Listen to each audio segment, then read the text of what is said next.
how do educators keep up with the ever-growing trend of access of software? Anthony Holmes, ASU TV, and I'm here at the Holy Festival in Craighead Paris. Now, one would think during the wee hours of the night, study group rooms like the one behind me would be available. And one of the biggest lessons that students learned at this year's career fair in the game of life is how to wear the uniform. Brother organization we're here to support, as well as other Greek organizations. Donate, shop, and change a life.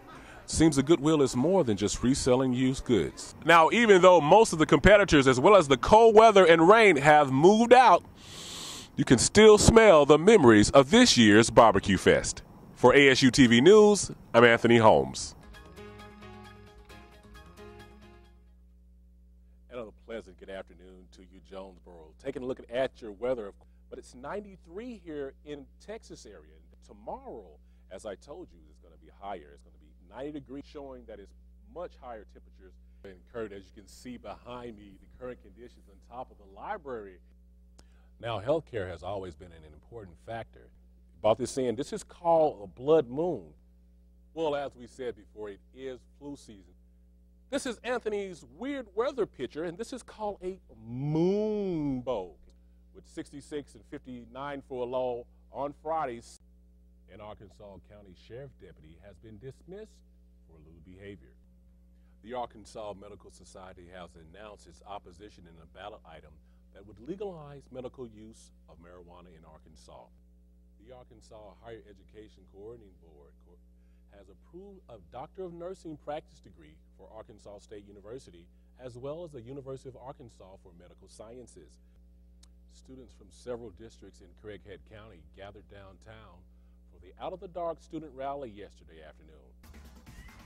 Greetings, welcome back to ASU TV News. I'm Anthony Holmes. It's time now for ASU Sports.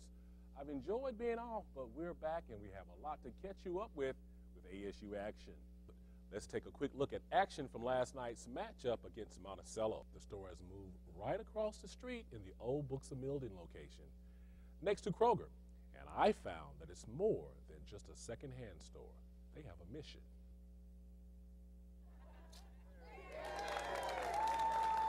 The Jonesboro Goodwill Store and Career Center has a new look and location, and local governmental officials were there on hand with manager Lisa Wamsley for the grand opening. First of all, I want to thank all of you here in the center, the employees of this store. Look what you have done. We're so proud.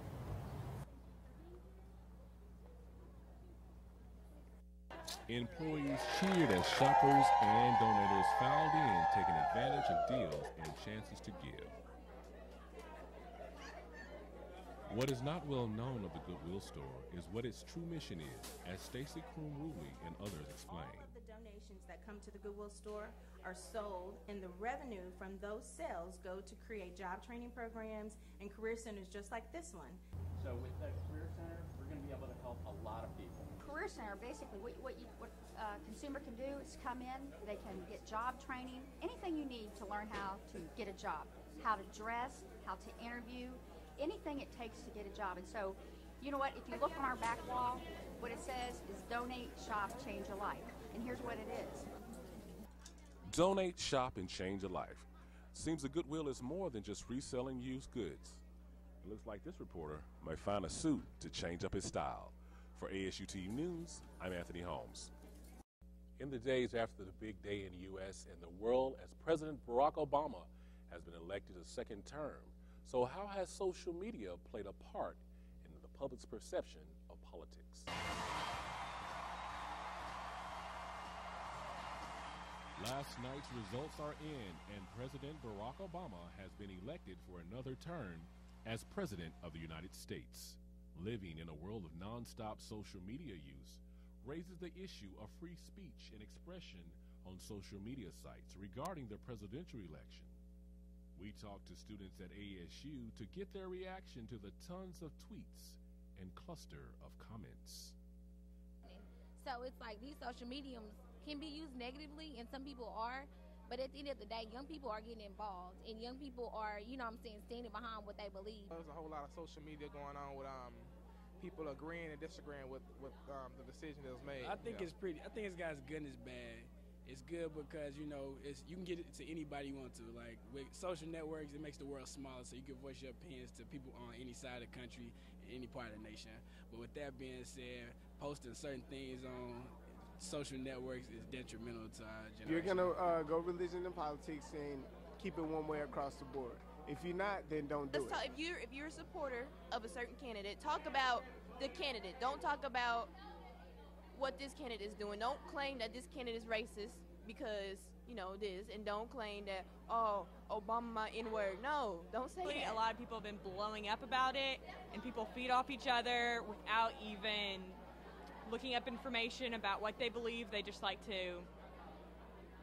So whether it's black or white, Facebook or Twitter, Romney or Obama, students here have mixed emotion about social media when it comes to the presidential race. For ASU TV News, I'm Anthony Holmes. All right, first place to... Trophies and awards were given away this past weekend at the 24th Annual Jonesboro Car Show.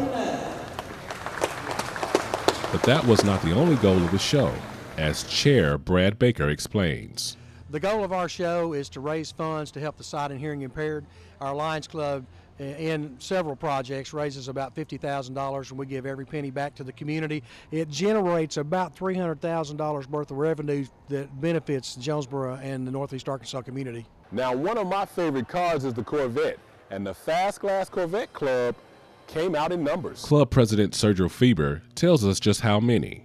We got 34 of our club cars here, Corvettes, along with other various interests that the Corvette owners have, whether it be motorcycles, other cars, or what have you. The Lions Club also raised money from ticket sales. And we have a what we call a 50-50 drawing, whereas we sell tickets, different amounts. $1 each. We do 6 for $5. We do 12 for $10. And then we can also do a length of a car for $20. Never judge a truck by its cover. Just ask Steve Southard. And it looks kind of old, rusty, and beat up, and it's kind of deceptive because when you pull it going down the road and people think you're in an old jalopy, and you hit the gas, and phew, there you go. Vehicles came from as far as Colorado. Proud owner Tracy Kelly tells us his story. It's a 1966 Chevelle Super Sport, and we've owned it for 33 years. We got married on February 21st, 1980, and we bought it 5 days later. The 24th Annual Jonesboro Car Show, from old school favorites to the people's choice, and one dream came true. At least this reporter gets to sit in the car of his dreams. For ASU TV News, I'm Anthony Holmes.